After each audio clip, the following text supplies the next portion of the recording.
What's up guys, it's Tommy here and welcome to a brand new Liverpool transfer news video where we will have to talk about the 18-year-old Dortmund and Germany star Youssoufa Moukoko, who Liverpool want to sign as early as possible, even in the January transfer window. And David Lynch is reporting in the Times newspaper that clubs face competition, like Chelsea and Man United and Liverpool face competition from each other to get this attacking talent, Moukoko, who has been absolutely brilliant for Dortmund this season. He has 6 goals and 6 assists in 22 games, and he's one of the world's most exciting young strikers, having already played 52 times in the Bundesliga and in the Champions League. And also he became the youngest player to score 10 goals in the Bundesliga before being named in Germany's World Cup squad, and he's being called as the next big thing to be molded by Borussia Dortmund after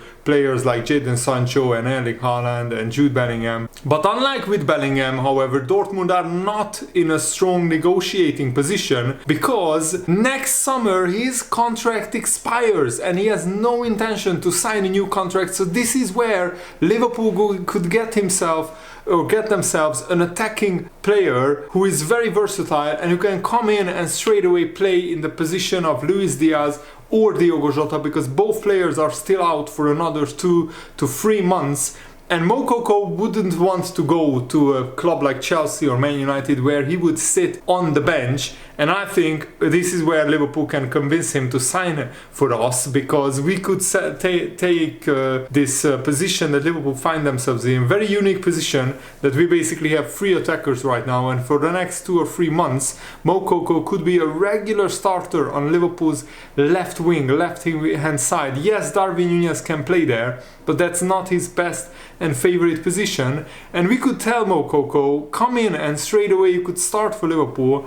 And even after Luis Diaz and Jota comes back, Moukoko could be a very important part of the Liverpool squad. He just turned 18 years old last month. He was a teenager at the start of this season. And of course he values his opportunities that he gets at Borussia Dortmund. So he wouldn't want to go to a club where he would sit on the bench. He doesn't want his role to be significantly reduced. That's what the Times newspaper is reporting. Dortmund are preparing another contract offer, having already offered Moukoko a base salary of 4.4 million euros per year, with the representatives of the player and Moukoko himself looking for close to 6 million euros. Liverpool wouldn't have any problem paying that. They have a lot bigger salary and like on average than Borussia Dortmund, and a lot higher finances. And because Dortmund offered Moukoko a lower salary than what he was looking for, they are looking to get the Moukoko out of Borussia Dortmund, and he's considering his options. At the moment, Chelsea, Man United and Liverpool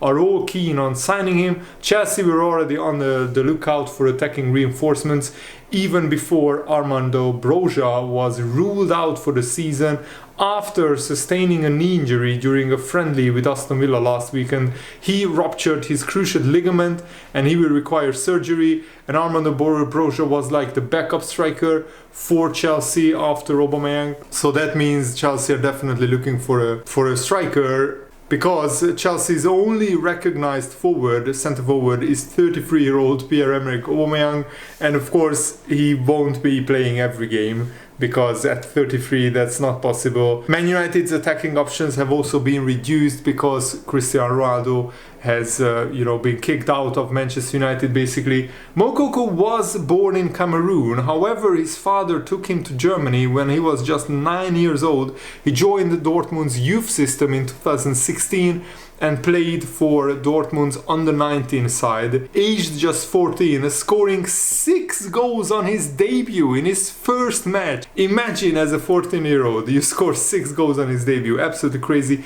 In 88 games for Dortmund's youth teams, Moukoko scored a whopping 141 goals, which is absolutely mind-blowing.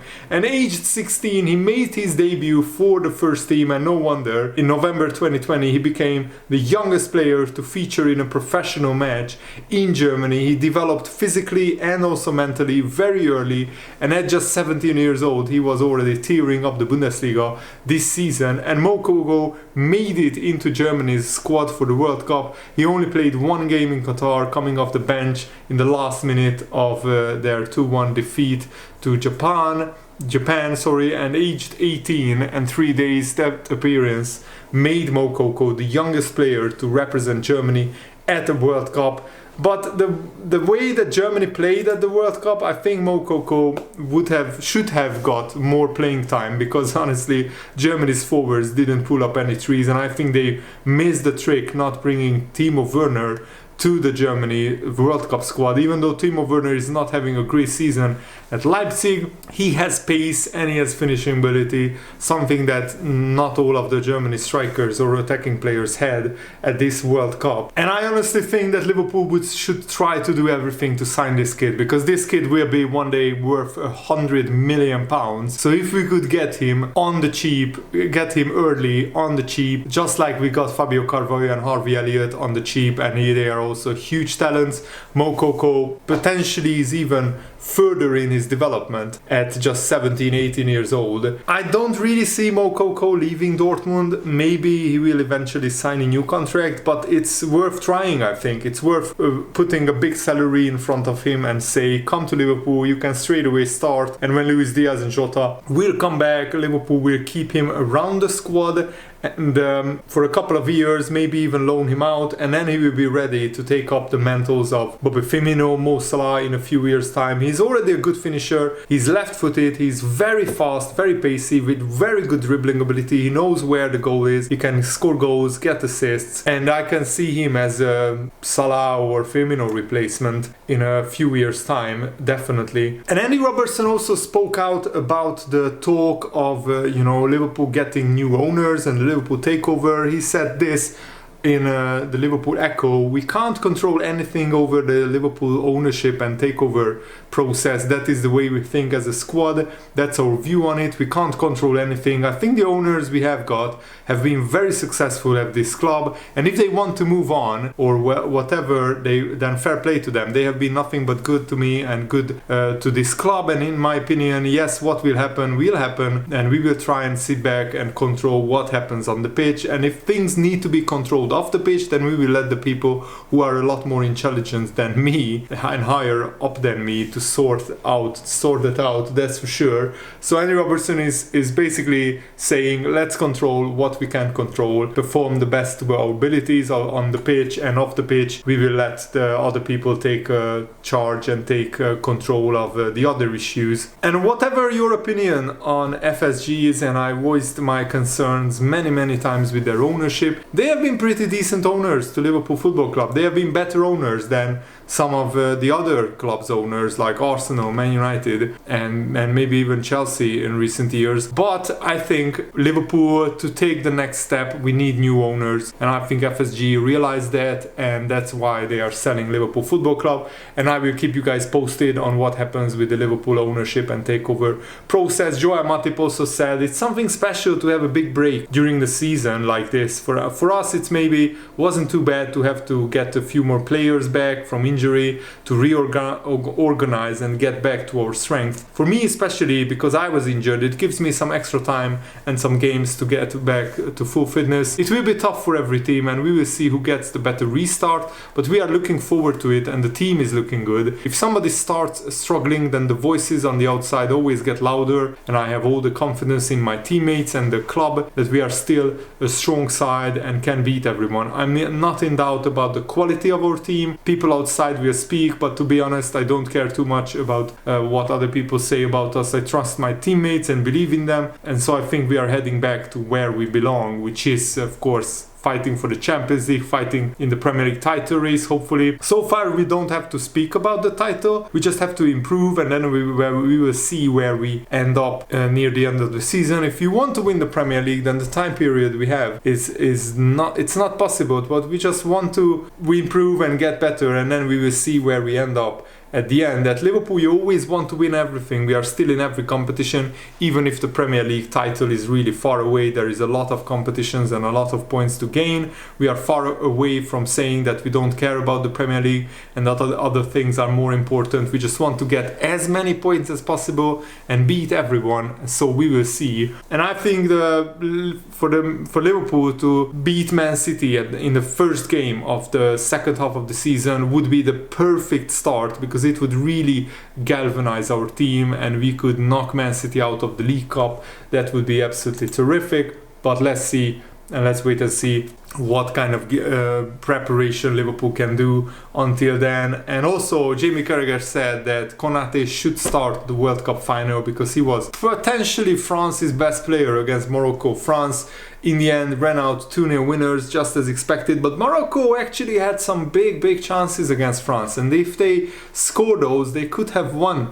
So they will regret missing some big chances. They even hit the post. No matter how many times I watch Ibrahim Konate, that's what Didier Deschamps, that's what Liverpool Echo journalist Kiefer McDonald said. I will never not be blown away at how complete Konate and his skill sets are for just 23 years of age.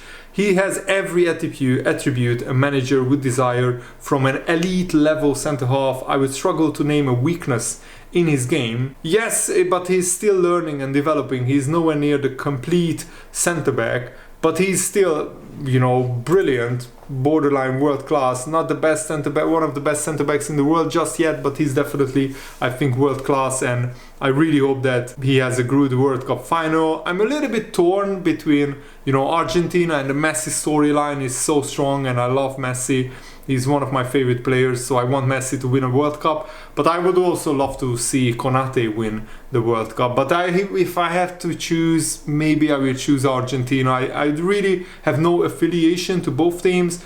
I just love the Messi storyline so much that I want Messi and Argentina to win the World Cup, just to shut up the Ronaldo fanboys, and also basically that would end all the debates on who is the best and greatest footballer of all time. It has to be Lionel Messi if he wins the World Cup with Argentina. But that's just my take. Let me know what you think in the comments below, and thanks for watching, guys. Have a nice day. See you later. Goodbye.